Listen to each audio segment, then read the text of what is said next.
Goedenavond allemaal. Welkom bij een nieuwe uitzending van Scheldemondig. Ik heb vanavond een hele leuke gast bij me. Iemand die iets gaat vertellen van wijn uit de streek. Wie heb ik naast me zitten? Hallo, ik ben Ronald Blomme. Ik woon in Ede, in het buurtschap De Biezen. Ik heb daar inderdaad een wijngaard. En voor de Zeeuws-Vlaming, ik ben een echte dienaar. Kijk, hoe ben je op het idee gekomen om een wijngaard te gaan beginnen in Ede? Nou, het is zo dat de boerderij waar ik woon, is de boerderij van mijn opa. Mijn opa heeft toentertijd in 1930 die boerderij daar neergezet.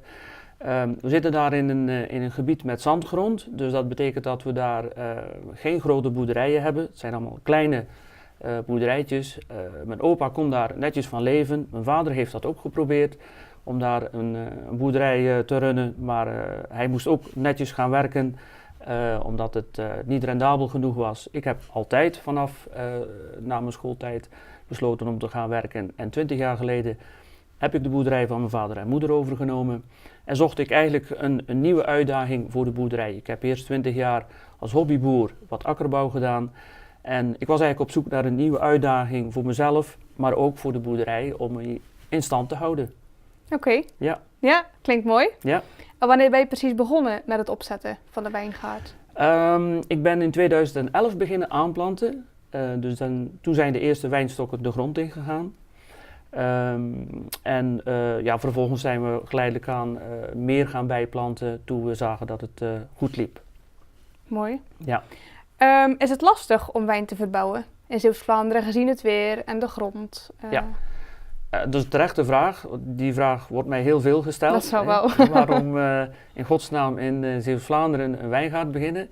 Nu, ik ben niet de enige, er zijn er meer. Aan de overkant zijn er een aantal wijngaarden. Op Schouwen-Duiveland hebben we zelfs de grootste van Nederland. Dat is de Kleine Schorre.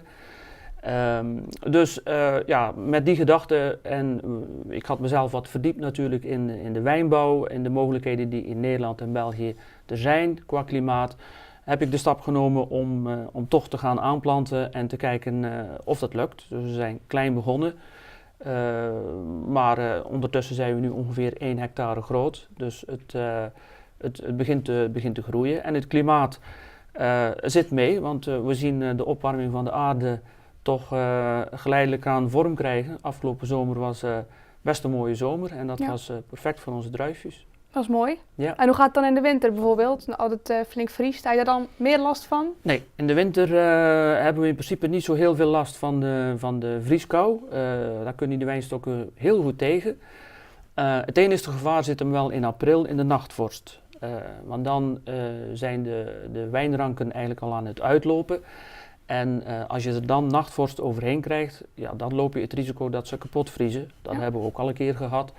Maar we zitten gelukkig hier aan de kust, de Zeeuwse kust. En dat zorgt ervoor dat we minder last hebben van nachtvorst dan bijvoorbeeld onze collega's in Brabant, Limburg, Overijssel. Oké, die hebben er meer last van dan? Die hebben er aanzienlijk meer last van, ja. Oké. Ja. En je hoort tegenwoordig ook steeds meer over duurzaam en het milieu. Zijn jullie daar ook mee bezig? Ja, absoluut. Onze bedrijfsvoering is zeker duurzaam. We spuiten bijvoorbeeld nooit tegen onkruid. Alles wordt met de hand weggehaald, met een frees en met de kapper, zoals ze bij ons zeggen. Dat is al een hele belangrijke, want dat bespaart heel veel spuitmiddelen in de grond. Ja. Voor de rest hebben we gekozen voor onze wijnrassen te kiezen die volledig resistent zijn tegen meeldauw. Dat zorgt er ook voor dat we eigenlijk ook bijna nooit moeten spuiten tegen schimmels. Okay. En alles wat niet in de grond komt, niet in de planten, niet in de grond, komt ook niet in de fles. En dat is beter voor de consumenten. Ja, nee, tuurlijk, dat is ook zo. Ja. Dat is ook zo. Het wordt nog steeds groter, vertelde je net, de wijngaard. Mm-hmm. Doe je dan al het werk alleen? Of hoe doe je dat?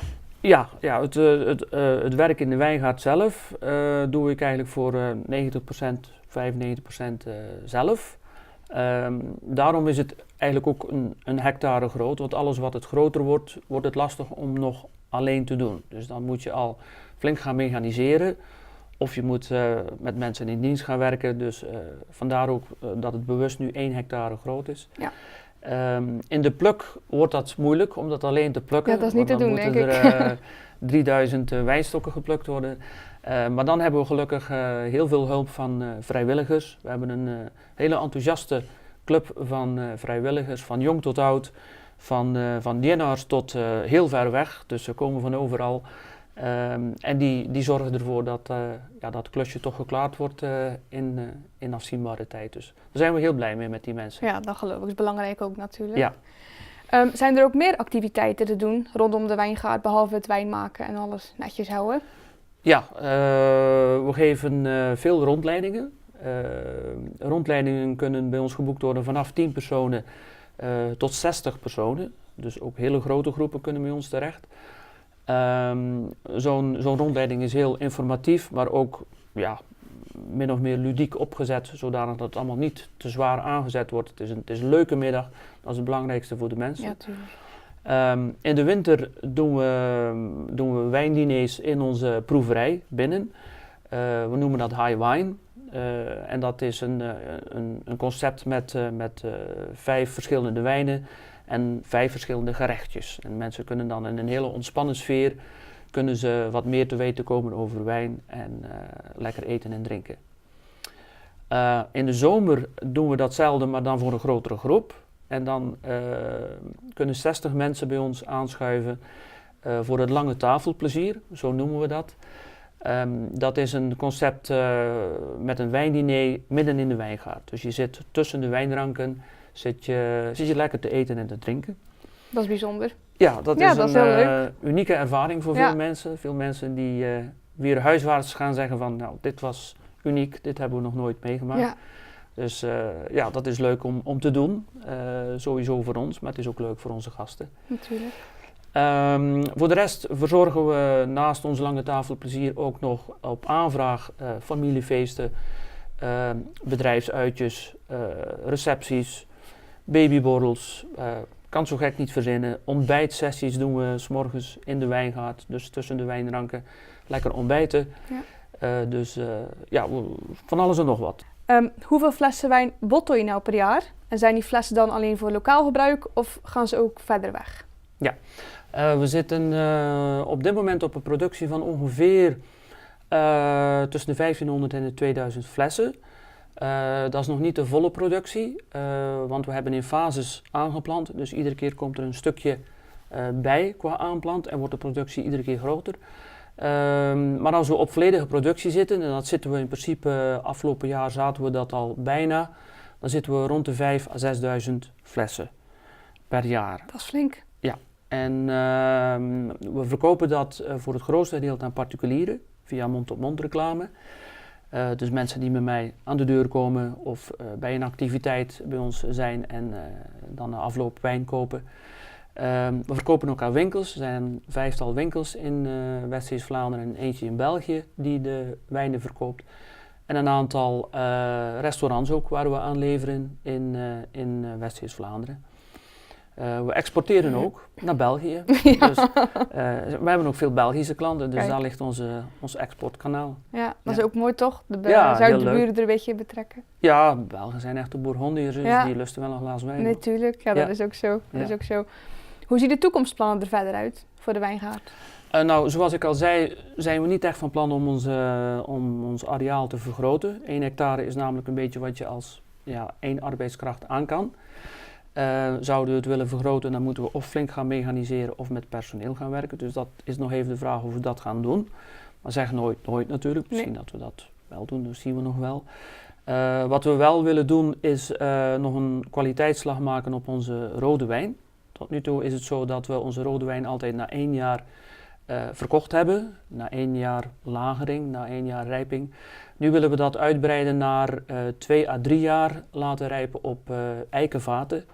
En dan kiezen we voor vaten die uit de Bourgogne komen of uit Bordeaux, een van de 2. Dus die kwaliteitsslag willen we graag nog maken richting de toekomst. Dat is mooi. Ja. Het zijn mooie plannen. Ja.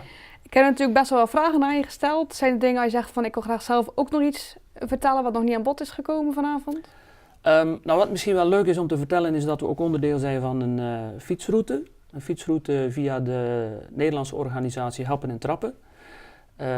Sinds afgelopen jaar doen we daaraan mee. We hadden afgelopen jaar in het eerste jaar meer dan 600 fietsers die meededen aan onze route. Het is een route die loopt door het Meetjesland, het Krekengebied, bij ons in de buurt. Ook door het historische Aardenburg, wat ook heel mooi is. Dus een hele gevarieerde route. En de mensen fietsen iedere keer een stukje van de ene stop naar de andere. Bij de start krijgen ze koffie met gebak. Dan rijden ze naar het voorgerecht, een soepje, hoofdgerecht, nagerecht. Wij verzorgen altijd de soep voor de mensen. En het is een heel gevarieerde tocht. En via de site kun je altijd inschrijven via Happen en Trappen. Wij hebben zelf ook een site, misschien ook leuk om te vermelden, www.wijngaardbiezenhof.nl.